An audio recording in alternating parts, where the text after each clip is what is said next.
Hello once again, guys, and I am back. So I said earlier that later tonight I would definitely give my thoughts on these movies. Go into a little more detail about what I think is happening here, and just generally make sure everything's clear now that there are no little kids around too. Um, so for those of you who don't know. Yes, they did announce that there would be a Sinister Six movie and a Venom movie in addition to the Amazing Spider-Man 3. Now, whether or not they're coming out at the same time, or whether or not they are in any way, sequential, if they're happening in that order, no one's sure yet. Whether or not, either of those are the Amazing Spider-Man 4 that was mentioned is unknown. There are a lot of different, forms of speculation as to what this could lead to. A lot of people seem to think that this is actually a bad idea not a lot of people, but a few that I've talked to seem to think this is a very bad idea, and they keep insisting that it's not because they hate the studio. Yet every time I talk to them, they keep insisting it's just another bad idea by a money-hungry studio who doesn't want to give the rights back to Marvel. That's what this always reverts right back to. And that's what's upsetting me. It's the fact that the prime reason that anyone thinks that this is a bad idea seems to be because it's a sign that they're not going to give the rights back to Marvel anytime soon. I like this for a number of reasons, and one of them is a reason that does upset some people. And that's that it doesn't seem like they're going to, actually probably kill off Peter Parker. If you read the wording in the story, they have over 50 years of Spider-Man stories, and Peter Parker's a beloved character, Spider-Man's a beloved character. They want to keep that alive, and they want to, they have all this world to explore. And really, I don't think they're going to throw that away for a character who's only been around for... by the time they would kill him off, probably about 5 years. And they really don't have all that much to explore with. Now, depending on what happens in the comics coming soon, I can see them actually introducing this character that they seem to think they should restart with. I can see them introducing him in almost like a partnership or a sidekick aspect, as it were, similar to what they did with Iron Man and War Machine. But to be perfectly blunt, I don't think we're going to see Miles Morales anytime soon. So I know that has some people upset because they seem to think, they should just kill him and then pick up with him. I think that would be a bad idea for a number of reasons. Not just because I'm not terribly fond of the character. It from a filmmaking perspective, from a story perspective, from a business perspective, it just doesn't make too much sense right now. But I keep hearing, the usual, they're just greedy, they're just trying to find a way to make money, this, that, they just don't want to give up the rights because they're going to milk this for every penny it's worth to dig themselves out of the financial hole they dug for themselves, yada yada. This might come as a shock to a lot of people, and this is actually something I was considering doing a video on, and I might to elaborate. But pretty much every movie studio is in a financial pit right now. None of them are doing 100% solid work. The only one that's really having a string of hits right now is Marvel, and even that's only going to last until people get fatigued, and then what do they have? Once people start getting fatigued with their, superhero movies, which some people are, they would run into some huge trouble, and the studio would actually close, because once people start seeing the superhero movies... they're kind of a one-trick pony, and, their one trick happens to be what's big right now, but once that goes away, they're going to be in trouble. So, yeah, you know what? Marvel is also milking this for everything it's worth. That's what makes sense. That's what you do as a business. When you have something that you know is a moneymaker, you utilize it to the best of your ability. Now, that doesn't mean that, you don't put out quality stuff. No, by all means, you always do that to the best of your ability. But to sit there and say that, they're just making this movie to make money. Every studio that makes a movie makes a movie to make money. The people that you're talking about, the ones who do it because they care, that would be the crew, that would be the director, that would be usually the producers, the writers, they'd be the ones that would care. To say that, oh, the studio cares, no, they don't. They really don't. If they cared, then they'd be doing, everything in their power to deviate as little as possible. But Marvel's not afraid to change where they think they're going to make big bucks off of that change. Marvel's not afraid to capitalize off of a change that they change just for the sake of changing so they can capitalize off of it. Because they are, first and foremost, a business. And they do what makes money. The people who are actually going to be the ones who would care, or who you should expect to care, are the people working on the project. Now, that being said, let's dance right on over. We have, the possibility of a Venom film. Now, I know a lot of people are also speculating on this. Are we going to see Ultimate Venom and Ultimate Eddie Brock, or 616 Venom and 616 Eddie Brock? And then you have the people saying, oh, well, they can't do a 616 symbiote because that would require the Secret Wars storyline, and there's no way they can do that, so it's got to be Ultimate and Ultimate Brock. Again, for those who don't know, they kind of established Eddie Brock does exist in this Spider-Man's universe. And he is a reporter.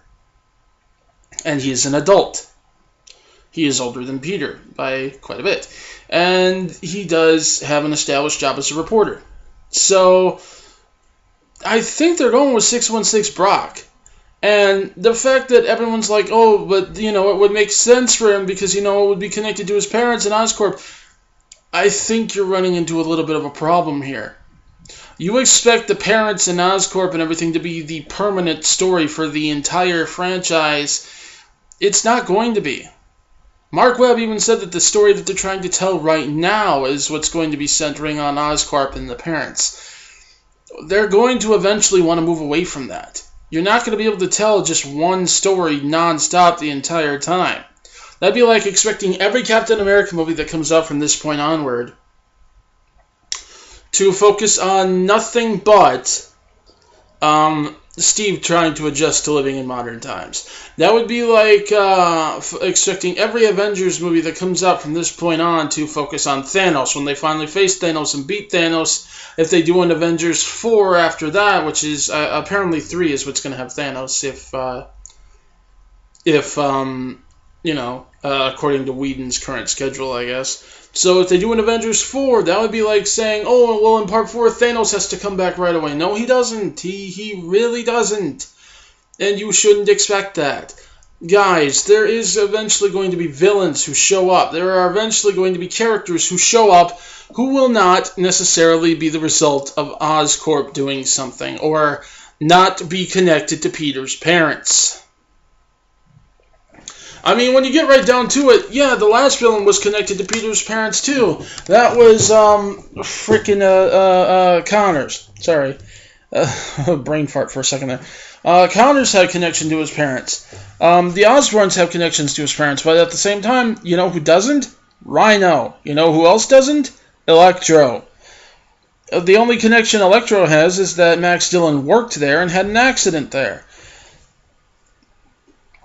And, yeah, may well indeed be used by them. They may offer to help him power up and go after Spider-Man. I don't know, but the fact of the matter is his motivation and his connection has absolutely nothing to do with the parents, and yet he's the main bad of the film.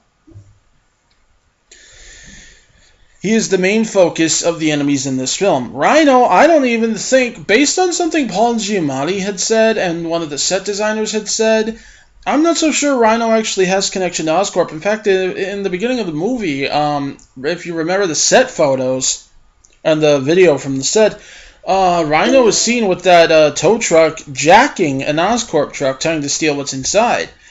So I don't think that Rhino necessarily works for Oscorp. I think he works for the Mafia, or Magia, as it was always in the Marvel Universe. I don't know if it still is going to be in Spider-Man. I'm not sure who lies where. I'd honestly love for them to release that list, though, so we could see who they can and can't use. But all the studios seem to be keeping that under wraps, so I don't know. But, depending on where that goes, he may well be working for someone else. In fact, I'm convinced he is. And the interesting thing, I noticed the Rhino suit that he builds, I think he might actually build part of it, at least, out of what's left of his truck. I'm not sure. Don't quote me on that. Do not quote me on that, because I'm in no way sure. Okay? But, excuse me. But it is what it is, These guys may not all have a connection to Oscorp, and they don't need to. They may not all have a connection to his parents, and they don't need to. So, no, it does not need to be Ultimate Eddie Brock for story purposes. It really doesn't. But I digress. I really do think they're going with 616 Brock and Venom. I know that people are saying, though, too, that the thing said Venom Storage. It is quite possible that was just thrown in there as an Easter egg, because Venom Storage could also quite literally mean, like, say, Scorpion Venom, or Snake Venom, or just poison in general, who knows. But we won't know until later, and it's really just an Easter egg to tease fans. It's not really a committal one either, because as I said, it could have multiple interpretations, just like there's that file on Dr. Morbius, but we may never see Morbius the living vampire. It's just in there for fun to see, all these little things like, oh wow, this is there and this is there. It's not all dead serious, guys. Okay? But even if they do have it, let's play devil's advocate here. Maybe they do have it, okay? That doesn't necessarily mean that it's the cancer suit. This is just an example, and yes, I know the games aren't canon, so don't start with me, but in the Amazing Spider-Man game, they mentioned that when they had created Scorpion, for example, they actually included a little bit of this black goop that they had scraped off of an Oscorp satellite. Maybe that's something similar as how they've acquired it in the movie. It's entirely possible. Maybe, it could have a number of possibilities. Maybe they'll mix the two. Maybe it will be a cancer suit and Eddie Brock will wind up with it. I don't know. And it'll be 616 Brock. But I really do think they're going to go with 616 Brock and 616 Venom as much as possible, because I think they really do, especially Avi Arad, really feels the need to redeem himself. They all do. And I'm pretty sure they even specifically mentioned, that it was going to be Eddie Brock, so this talk of Flash is kind of out the window. They had been planning this for Eddie Brock. But again, he was the one who really wanted Venom in the third movie. He was, but he wasn't. How do I put this? He wanted Venom in Spider-Man 3, or at least set up in Spider-Man 3, because honestly, and here's the thing, and this is why I laugh when everyone was always wanting them to just rush right to Venom, because you asked for it. You wanted it. Ever since Spider-Man 1 came out, you wanted Venom. Venom. When are we going to have Venom? Oh, Spider-Man 2 might have Venom. Oh, that would be so awesome. Oh, it's only Dr. Octopus. Oh, Spider-Man 3 might have Venom. Oh, that's so awesome. That's so awesome. Where's Venom? Venom. And guess what? They said, okay, include Venom. Or at the very least, a tease for Venom. And what happens? We wound up with that. And I think Avi feels a bit responsible for it, as he, to a degree, should. So I think we do bear some of the responsibility for what happened there, too. And he asks people, and he's asking people for another shot with this. That's what I think. I think that he wants to be able to bring Venom to life, and bring him to life properly. Okay, that's what I think. Now, that's that, and that's really the extent we have of that. I see a lot of people too saying, "Oh, they're gonna have Carnage in that movie too," because who else does he face off against? It's guys, Venom never straight up walloped Carnage on his own. He needed Spider-Man to help him do that. They kind of needed each other. So, unless you seem to think that, he's going to somehow whoop Carnage, who's going to show up as soon as Venom actually shows up, for some bizarre reason, then no, I don't think that's going to happen. And I know a lot of people say, well, he didn't have a whole lot of villains of his own. He doesn't necessarily need villains of his own. This isn't even necessarily going to be him as an anti-hero. This could be him as a villain. This could be a focus on him when he comes for his revenge against Parker. As you may recall, during one of their encounters, in order to escape, Spider-Man actually had to fake his own death. Maybe they'll end with that cliffhanger. He fakes his own death. Or heck, maybe we'll think he does fake his death and we won't find out till the after credits that he's still alive and had to fake it. I can easily see that happening and him realizing, this is a problem. I can see that. I can very much see that happening. And him realizing that now he's got this threat of Venom to deal with. And I can also see Venom showing up to help him actually fight the Sinister Six. And while that would be a good thing because it would help him, it would also be a bad thing because Venom's going to find out Parker was alive and lied to him. And no, I don't think it's going to turn into a three-way fight because Eddie Brock as Venom did have enough semblance to know, them first, then you, at times. But, there are many ways you can handle that. It doesn't have to be Venom versus Carnage. And if it was, then you'd be complaining about how they ruined Carnage the exact same way. I wouldn't care if they got Venom literally 100% right. And you know that. So slow down for a minute, okay? They don't even have this thing fully written out or planned yet. Let's just wait for the second movie to come out before we start speculating about the third, the fourth, the fifth, the sixth. Let's slow down here. Now, as for the Sinister Six, a lot of people, this is the one that really has people upset, and this is the one where people are really trying to claim that, they're milking this, or people are scratching their head like, I'm not sure what this is going to be. To me, I think it's pretty straightforward what it's going to be. What's going to happen is, throughout the course of the Spider-Man movies, the main line, the Amazing Spider-Man films, we are going to be introduced to the villains that will make up the Sinister Six. And I think what's going to happen is that in this movie, the Man in the Shadows is finally going to reveal himself and make his move. He's going to seek them out. He's going to bring them together. And no, they're not going to get along at first. In fact, I can see some villain-on-villain showdowns. I can see some brawling going on here. And what I think is going to happen is he's going to bring them together. He's going to tell them who he really is, what his past is, and that he has a proposition for them and offer them a chance to finally get back at the man who humiliated all of them. The man who's been a constant thorn in their side. The man who has been their biggest problem.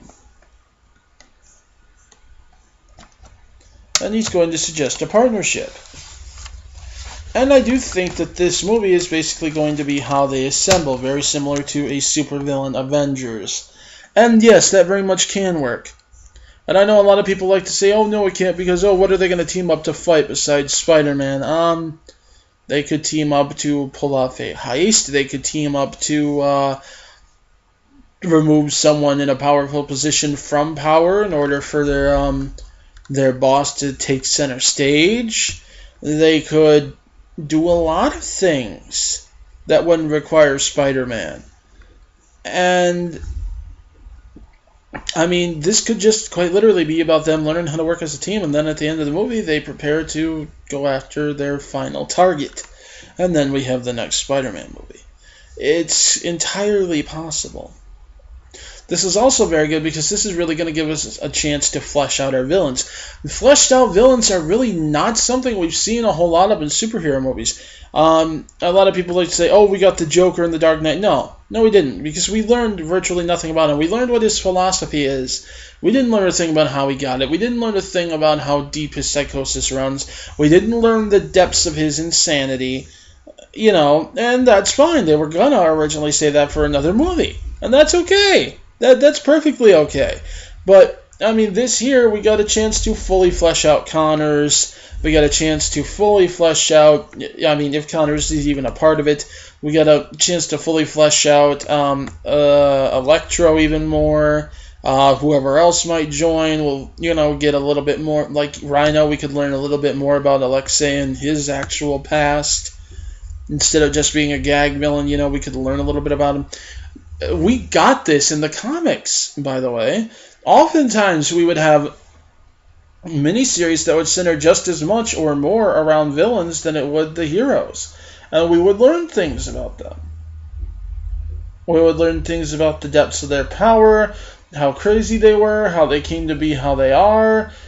We'd have miniseries like that. We'd have issues like that.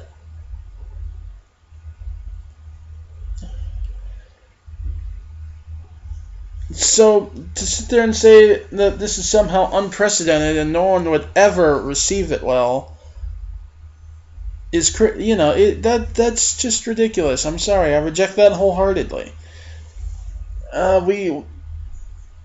We have a very high possibility of, seeing very much one of the most unique things I've ever seen. Nobody's ever tried this before. And to be perfectly blunt, even Marvel's villains can be kind of weak at times. Which is why they tend to, just kind of kill them off at the end. They don't have to flesh them out near as much. About the only villain in Marvel that's really gotten any kind of major development is indeed Loki. Everyone else is just kind of, in the back seat. They show up, we get about 5 minutes of explanation of what they really want, and then they go about getting what they want. And in the end, get killed by the hero. And that's kind of okay, though I think you're kind of pigeonholing yourself there. I mean, it's nice to... yeah, sure, they have these stables of villains, but not all of them are necessarily good villains, and even if they are, not all of them are necessarily villains that are going to be widely recognized by the public. And even if they are villains who are widely recognized by the public, there's not always the guarantee that they're not going to completely 100% change them and then try to pass it off as a brilliant plot twist. So... any way you want to slice it, though, this has never been done. This is something not even Marvel is doing. This is something DC is not doing. This is something that Fox is not doing. This is something that I find incredibly unique. Though, honestly, I'm surprised that, frickin' Bryan Singer has come out by now announcing a solo Magneto movie. Which I guess they did initially have planned, but then they scrapped. Which is sad because a lot of people really wanted to see that. But, I'm just saying, Singer and his habit of trying to... every time another franchise has an announcement, he tries to jump right in there with one of his own. And it's brilliant seeing people try to, defend that. Oh, it's not his fault if he happens to overshadow everyone else. It's like, overshadow? Is that why everyone's groaning about it? But anyway, I digress. Singer is a topic for another day, too. But, just like I said, this has a lot of potential. I'm very excited about this. I'm very excited to see where this goes. I know a lot of people, too, are saying, oh, what about Andrew? Andrew's getting old. He's not going to be able to be Spider-Man forever. No, he's not. But, you know what? Neither was Toby. And, one of the things, honestly, that they had talked about doing back when Spider-Man 2 was coming out, I specifically remember an interview with the producers where they said that they were planning on doing this kind of similar to, like, Bond, where, it was also when they had talked about, the chance that they might have to recast Toby Toby's character, Peter, with Jake Gyllenhaal because of a resemblance. But they had said that, we didn't really think that was going to be a problem because, we figured we could do Spider-Man similar to like we do Bond. They never run out of Bond stories. And as, the actors age or can't do it anymore, they bring in a new one. And they said we figured maybe we can do the same thing with Spider-Man. And Marvel has expressed that they're going to do the same thing with their characters. Eventually, Robert Downey Jr. will have to quit because he's gonna, get old. And they did say, if and when we choose the successors to these actors who are playing these characters, they are going to have a hand in choosing their successor. And I can see that happening with Spider-Man and Andrew as well. Eventually he's going to get too old to be believable at the age to have the character. Though now that he's out of high school, it'll be significantly easier, I think, to, pull off believability. In terms of age. Peter is like eternally floating at about 26 now, I think. 25, 26, 27, somewhere around one of those 3 years. But, yeah, I can see this happening. I can see this working, and I can see it working quite well. Now, I do like discussion, though. And one thing that is a bit, interesting is how this turns out in the discussions. Sometimes I will get people who have very differing opinions. Sometimes I will get people who agree. Sometimes I get people who agree with this and disagree with this. That's good. That's healthy. And I really do want to hear it because this is something I'm very interested in discussing. Productively. Now, if you're just going to sit there and stomp your foot and say, no, these rights have to go back to Marvel because otherwise he won't be in an Avengers movie and that's all you care about, please don't. Don't bother. But, I do want to talk to people. I do. I want to know what you think. Do you think this is a good idea? Bad idea? Smart idea? Stupid idea? And here we go. So, let's have this discussion, guys. Down in the comments, let me know, what do you guys think? And I'm out for now. See ya.